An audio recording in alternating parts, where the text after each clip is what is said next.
Sabi ko na nga ba, kakapahama ko talaga itong katakawan ko eh. Paano ba naman kasi kung saan mayroong pagkain, siguradong andon ako. Yari mo'y patay gutom lang eh. Paano ba naman kasi ang rupok-rupok ko pagdating sa pagkain kahit na alam kong may nakaabang na panganib. Hala, sige pa rin. Ganito kasi yun mga buddy. Nakita ko kasi yung taong labis na nanakit sa akin sa dinner party na to. Akala ko nung una ayos na ako pero hindi pa pala.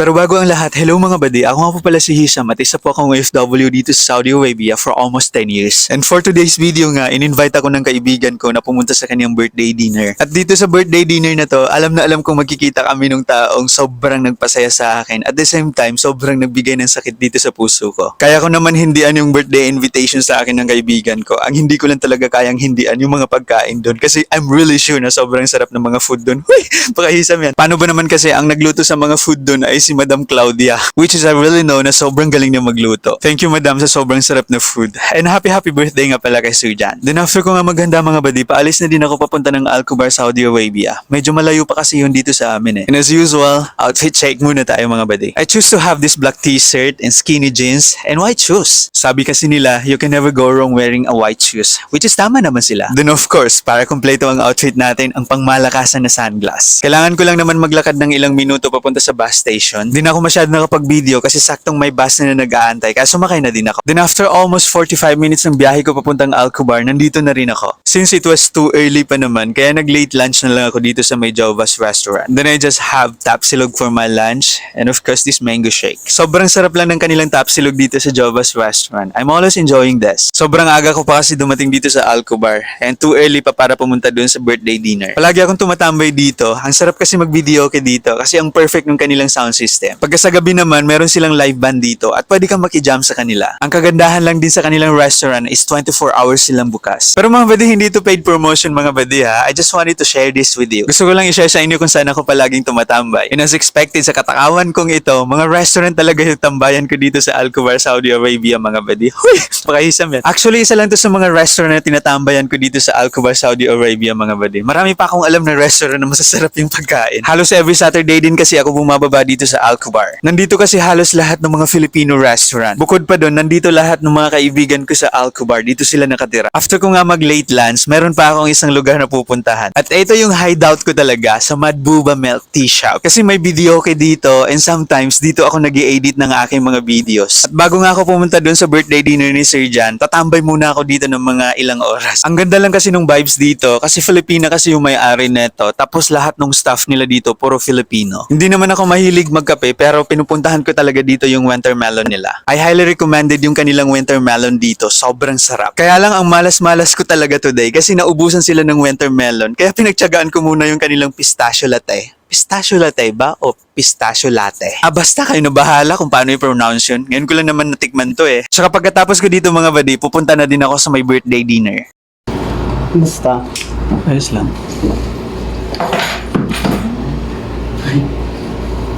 Sige! Parang tayo. Akala ko ba ano? Happy na birthday. Wait lang. Wait, kakantahan daw yun. Wait, ano na kumanta ba yun? Happy!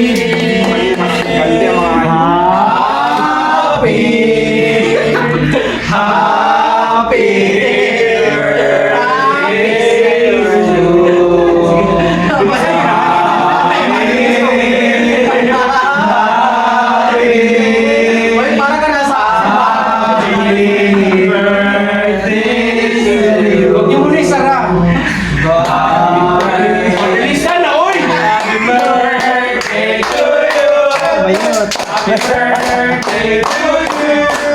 Happy birthday, happy birthday, happy birthday to you. Kasama ko si Sir Jan.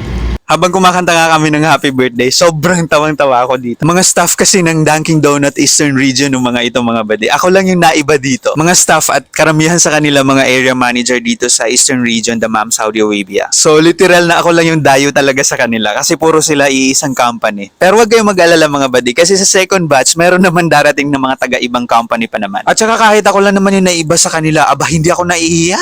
Kaibigan ko kaya si Sir John, yung birthday celebrant. Tapos yung nagluto pa ng mga food dito, si Madam Claudia, kaibigan ko rin. Tapos yung ibang staff dito at saka yung ibang area managers dito, na-meet ko na din. At saka hello, pinuntahan ko kaya dito yung mga food ni Madam Claudia. Kaya kahit nandyan pa yung taong minahal ko dati, nako, hindi ako nahihiya, oy. Hindi naman siya yung pinunta ko dito, yung mga food naman dito, eh. Huy, baka hisam yan. Oo nga pala, shoutout nga pala sa lahat ng taga Dunkin' Donut dito sa Eastern Region. Especially sa mga tao na to na sobrang accommodating. During this night, hindi ko man lang naramdaman na out of place ako o di kaya na outcast ako sa kanila. They talk to me like matagal nang kakilala. And it felt like some of them, kinukomfort talaga nila ako na hindi ako ma-outcast. And ito pa, sobrang saya nilang panoorin. Like, ang gulo! Hindi ako masyadong magaling makipag-socializing eh. 6 out of 10. Alam mo yung pa-start pa lang kaming kumain pero ang gulo na nila. Actually, kanina pa to sila magulo eh. It's really like yung vibes na, oh my God, bakit ako nandito? And tawang-tawa ko kay Sir John. Oh my goodness. Kasi habang kumukuha sila ng pagkain, sinasabi niya, uy, unti-unti lang ha at bawal lang bumalik. Alam mo yung nakabantay siya sa mga food tapos sinasabi niya bawat kuha mo na, uy, konti lang kunin mo. Alam kong biro-biroan lang nila yon pero sobrang tawang-tawa talaga ako. Lalo na doon sa tinatawag nilang mami. Kasi kada kuha niya na food, sinasabihan nila na, uy, awat na mami. Sobrang saya nung gabi na to. As in, sobrang tuwang-tuwa ako. Sa lahat nga pala na nahagip ng camera ko, sorry po. At saka shoutout po sa inyong lahat. Hindi ko po natanong lahat ng mga names ninyo. Pero shoutout sa inyong lahat. Super great yung evening na to na nakasama ko kayo. Hindi ko alam kung mauulit pa yung gabi na to. But it's really great to have with you mga badi. Kagaya ng lagi kong sinasabi na sobrang grateful ako kasi iba't ibang tao yung nakakasama ko at nakakasalamuha ko. Kagaya lang ng gabi na to, sobrang unexpected na happiness to mga badi. Hindi ako masyado magaling makipag-socializing kasi madali lang ako malobat. But this evening is definitely one of my favorite. Kaya shoutout sa lahat ng nahagip ng aking camera. Oh, you might gonna ask me mga badi kung nasaan dito yung taong minahal ko dati at nagbigay sa akin ng sobrang sakit sa puso ko. Nasa video lang siya mga badi. Nakita niyo na siya. It just, I don't have a right to disclose yung face niya pero hanapin niyo na lang siya sa video. Nandyan lang siya. Kay Sir John na sobrang napaka-pure at sobrang napaka-sincere nung kanyang personality. He was the manifest of first impression can last. Kasi kung ano talaga yung first impression mo sa kanya, yun talaga yung personality niya. Sobrang napaka-pure niya at feeling ko hindi siya marunong magsinungaling. Kaya happy birthday Sir John. At sana sa marami pang birthday na darating sa'yo, invited pa din ako. Wishing you all the best Sir John and always God bless. After nung party, syempre marami pang food na natira. Ang dami kasing handa ni Sir John, hindi namin naubos. Ang masakit doon, siya na yung nag-birthday, siya pa rin yung maghuhugas ng mga plato. But anyway, happy birthday again Sir John. And thank you everyone.